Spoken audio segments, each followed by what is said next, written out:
My name is Gracie and I'm 27 years old. I balance being a housewife and holding a position as an office worker. My husband Aaron is the same age as me. He adores his mother Eliza a little too much and she seems to enjoy making my life difficult as a hobby. Despite the ups and downs of our marriage, we recently celebrated our second anniversary. I'm proud of how well I've managed to endure everything, and I find that work has become my escape. My dedication has paid off, leading to multiple promotions, which is uncommon for women in my field. Currently, I'm on a business trip, traveling across Europe for meetings. Right now, I'm in the middle of a very important one. Just as the meeting started, my phone, set to silent mode, began vibrating persistently. Seeing 2 missed calls, I thought it might be an emergency. I discreetly checked my phone under the desk, and to my surprise, the missed calls were from Eliza. What could possibly be going on? I wondered, feeling a twinge of anxiety. I quickly excused myself and stepped out to return the call, only to see Eliza calling again. "Hello, Gracie, where are you right now?" Eliza's irritated voice greeted me as I tapped the call button. I hesitated, thinking maybe I shouldn't have answered. "Hello, Eliza. How are you today? Is something urgent? Why aren't you answering me?" "I just asked where you are, Gracie," she snapped, her arrogance grating on my nerves. I was annoyed, but since I was in the middle of an important meeting, I didn't want to prolong the conversation. I responded calmly, "I'm on a business trip in a meeting. Didn't Aaron tell you? Can I call you back when I'm done?" Eliza's tone grew sharper. "Of course, Aaron told me, but what are you doing leaving your house and husband alone? Come back home immediately." Her sudden and unreasonable demand caught me off guard. "I'm sorry, Eliza, but I'm in the middle of an important meeting. I really can't just leave." She cut me off, her frustration evident. "You're so bossy, even though you're just Aaron's wife. I don't care for your excuses. Come back home this instant. Today is a very important day. Do you understand me?" I blinked in confusion. "An important day? What are you talking about?" I asked, trying to keep my composure. "We're celebrating my 60th birthday today," she replied smugly. Her words stunned me. We had planned to celebrate her birthday at the end of the month, and I had even helped arrange a special dinner at a nice restaurant. Why was she insisting on celebrating today, in the middle of my business trip and on a weekday? This was unexpected and completely out of the blue. I was getting fed up with Eliza's attempts to bully me yet again. It seemed like she got meaner every year, always finding ways to torment me, even when she knew I was in the middle of important work. Frustrated, I decided to stand my ground. "As I said before, I'm on a business trip and can't come home right now," I told her firmly. "Oh, how funny," she replied with a sneer. "Because I called Aaron earlier, and he said he'd take the day off for me. All the relatives will be there. Except you, Gracie. It's always work, work, work with you. You're so cold. What do you think of your own husband's parents?" I could feel her sarcastic words digging deeper, but I knew if I let her continue, it would never end. I was still in the middle of a meeting and couldn't waste more time on this conversation. "I'm sorry, Eliza, but I can't attend your 60th birthday celebration, no matter what you say," I stated clearly, hoping to end the call. Suddenly, Eliza's sarcasm vanished. She took a deep breath and spat out, "Well then, I won't recognize you as family at all. Don't bother coming back home, ever. It's a divorce. Aaron was too good for you in the first place." Her words were like a slap in the face. I felt a surge of anger and hurt, but I didn't want to prolong the call with a rebuttal. I simply said, Okay, I'll talk to you when I get home. I'm sorry, but I have to go now." "What's with that attitude? I told you not to come back. I'll talk to Aaron myself," she snapped before hanging up on me. Exhausted from the encounter, I let out a sigh and returned to the meeting. After 2 more days of meetings, I finally made my way home. I was so consumed with anger and frustration toward my mother-in-law that I barely remembered how I got home. As I opened the front door and called out, "I'm home," I heard my husband's voice, weary and drained. "Welcome me back."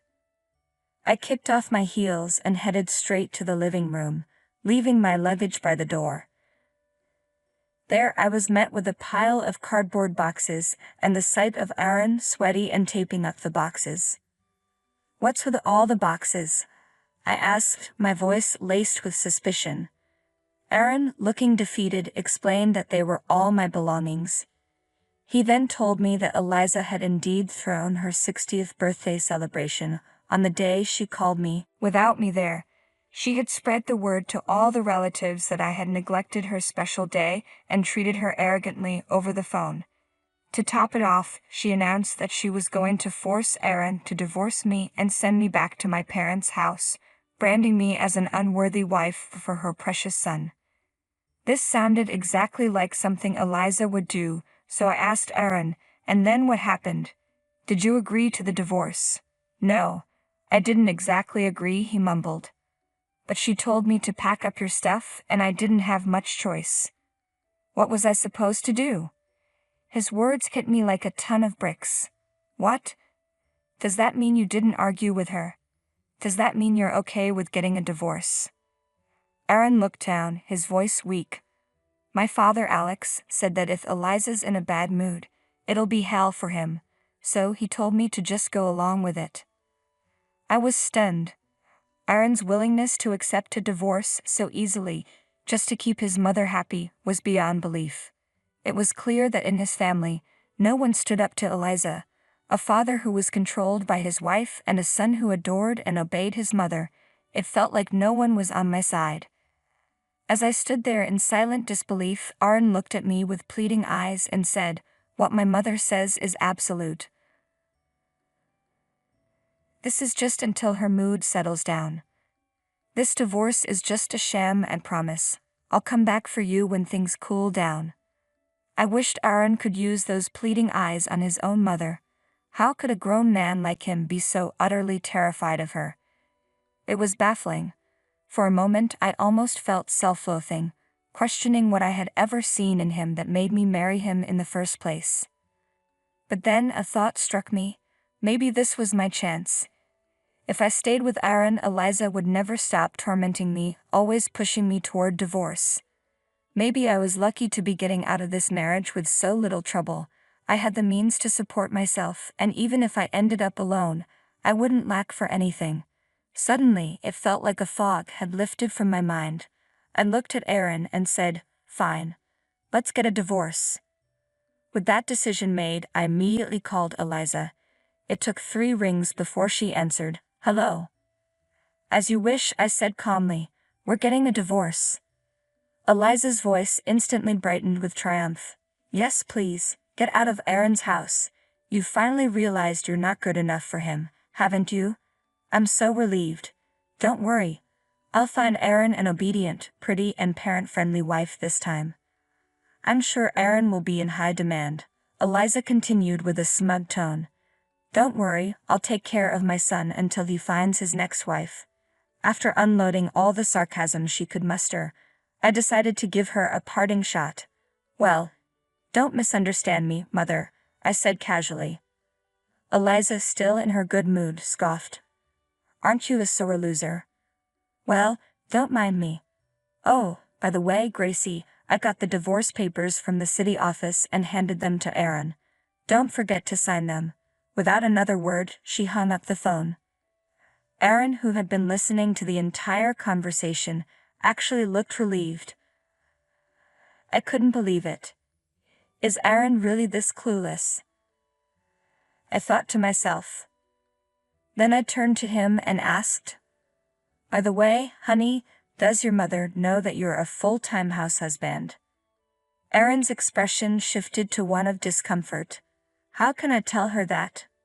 My mother lives for the idea that I'm an elite, working for a major company." His tone was defensive, but it only made things clearer. I recalled the hints that he had been hiding the truth from Eliza all along. At home, Aaron always wore a shabby sweatshirt, but when he met up with Eliza, he went out of his way to change into a suit. Whenever Eliza called during the day, He pretended not to be home, giving her the impression he was hard at work. At her 60th birthday celebration, Eliza had proudly announced that Aaron was a devoted son who had taken time off work to attend her party.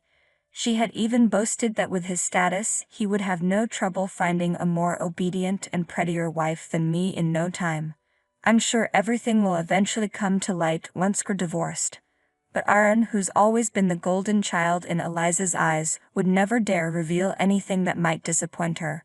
Eliza, who thinks her son is brilliant and infallible, has no idea that her so-called elite son quit his job at the major company. The truth is, Aaron left his job about a year ago. The son she once bragged about as a status symbol is now unemployed and a full-time house husband. Aaron had to quit after making a major mistake at work that resulted in a written apology, a demotion and a significant pay cut. I doubt he ever told his mother about that incident. The whole situation shattered Aaron. He had always been pampered and spoiled by Eliza, leaving him emotionally fragile and sensitive. The stress of having to write a report on his mistake led to palpitations and nausea whenever he even thought about going to the office. Eventually, he couldn't bring himself to go to work at all. First, he started calling in sick and using paid leave, but soon he stopped calling in altogether. The number of unauthorized absences piled up, and eventually, he was fired. Now Aaron has no intention of finding another job and has been relying entirely on my income. Aaron still can't bring himself to tell Eliza the truth because he knows how furious and disappointed she would be. A part of me is disappointed I won't be around to see Eliza's reaction when she finally learns the truth. I wouldn't be surprised if she were so shocked she had a stroke. But then again, it's not my problem anymore. Handing me the divorce papers, Aaron said, "This is just a cover to convince my mother, okay?" He handed me the divorce papers, which I promptly submitted. Then I signed a lease for a new apartment and moved in as quickly as possible. A month later, I received an unexpected phone call from my ex-mother-in-law, Eliza, someone I thought I had cut ties with for good. Curious about what she wanted, I answered the call. "What do you want from me now? Aren't you glad you got rid of me?" I asked sarcastically. "Well, you're still the same," she replied, her tone as condescending as ever. "Just listen to me." She launched into a story about Aaron. After our divorce, Eliza had visited Aaron's apartment several times to help with household chores, but every time she went, she found him lounging around in his room. There was no sign of him going to work, and he didn't seem to be ill. She then asked if I had any idea what was going on. Suppressing the urge to laugh, I replied nonchalantly, I see. Well, of course, he's like that because Aaron has no intention of working ever again." It was as if Eliza had forgotten she was the one who had insisted on kicking me out. "Gracie, can you do something about it?" she asked, as if I owed her any favors. "Why should I?" I shot back. "You didn't want me in your family and wanted nothing to do with me." Her audacity was unbelievable, only reaching out when it suited her after years of mistreating me. She then asked, "Well, I was wondering if you said something to Aaron before you left." I couldn't believe her nerve. How much did she want to paint me as the villain? Did she really think the problem lay with me and not her son? I'm the one who was hurt, you know," I retorted. "Oh, really? You only married Aaron because you wanted a luxurious life, right? So what's so hurtful about getting divorced?" Eliza sneered as if I had married Aaron for his money. I couldn't help but scoff. "You must be joking. I was the one supporting Aaron financially during our marriage. I was the one who provided for you," I said. To be honest, I couldn't afford to live extravagantly because of Aaron. I was fine with the divorce, but should I file for alimony? Eliza was taken aback. "How dare you?" she snapped. "You're just making that up. Gracie, you must have forgotten to ask for alimony. Aaron has a higher income and a better position than you. Don't be unreasonable. If you want money, Eric can pay whatever you need. After all, Aaron is an elite working for a major company." Her response was maddeningly out of touch. Maybe Aaron hadn't told Eliza the truth yet, and I didn't want to just be a tattletale. But this was a chance to see how Eliza would react to the reality of Aaron's situation, and it felt like a good opportunity to get back at her. So, I decided to reveal the truth. Your proud son is a full-time house husband. He quit his job a long time ago. What? Eliza's voice rose in disbelief. You're lying, she shouted, her tone so loud I thought she might burst my eardrums. I pulled the phone away from my ear for a moment and said calmly, why don't you check with the company? You'll see who's telling the truth. Eliza fell silent for a moment. Then she stammered, well, if that's true, what are we going to do? I can't support my son with just my pension, and no one will marry him now that he's unemployed. Eliza's voice had taken on a desperate tone, clearly reflecting her concern. My face started to show a hint of a grin. What are we going to do? She'd asked. Eliza fell silent for a moment, then started muttering to someone nearby. When she spoke again, her voice was pleading. Gracie, please come home. I was taken aback by her sudden shift. No, we're already divorced, I replied firmly. I wouldn't come back to your family if heaven and earth turned upside down. Amidst the commotion, I heard someone near Eliza shouting. It sounded like Aaron's voice. I told you I'd come get you back when things cool down. Eliza's voice became frantic. Yes, you could remarry my son. What are you talking about? No way, I retorted. I wouldn't do it for the world. Don't joke about this. Eliza tried to sound grateful but was clearly struggling. Thank you, seriously, okay. I reminded her one last time not to regret her decision, and made it clear I wanted nothing more to do with Aaron or her. I did what you asked, so please stop changing your mind. Eliza responded defensively, but you've been talking back to me this whole time, with that nonchalant attitude. I didn't think you'd actually go through with the divorce. In response, I let out my frustration. I was just putting up with it.